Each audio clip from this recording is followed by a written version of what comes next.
بعض बात छोटी छोटी बातों को जब हम रात को सोने से पहले सोचते हैं ना जी, तो उनमें से एक बड़ी बात निकल आती है।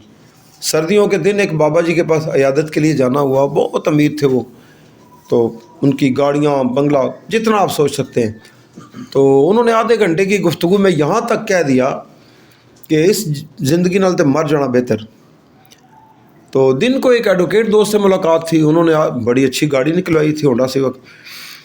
उसके बावजूद वो अपने किसी दोस्त पे कुछ शिकवे कर रहे थे। तो बस वो उनकी बातों से पता चला कि दुनिया का दुखी बंदा ये है। रात को मैं वॉक के लिए निकला तो सड़क के उस पार ना बाबा जी अमरूद बेच रहे हैं।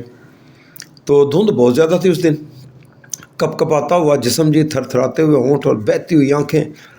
तो मैंने 1000 का नोट निकाला, मैंने कहा किसी तरीके से मदद की जाए। तो पूछा बाबा जी क्या हाल है? तो वो तोल रहे थे अमरूद ऐसे करके, आप यकीन करें ऐसे छोड़ के ना ज़ोर से ताली बजाई ऐसे करते, अल्लाह का बड़ा करम है पुत्र, अल्लाह का करम है। ऐसे हाथ कहते एड़ा साह लेना ना पिया मैं तो पुत्रे दे इदा भी देन नहीं दे सकता। हजरत अजी वकार और मेरे दोस्तों ते मित्रों, मैं उस दिन जो डायरी मैंने लिखी, मैं लिख नहीं सका कि 3 किरदार मैंने देखे, इनमें से अमीर कौन है।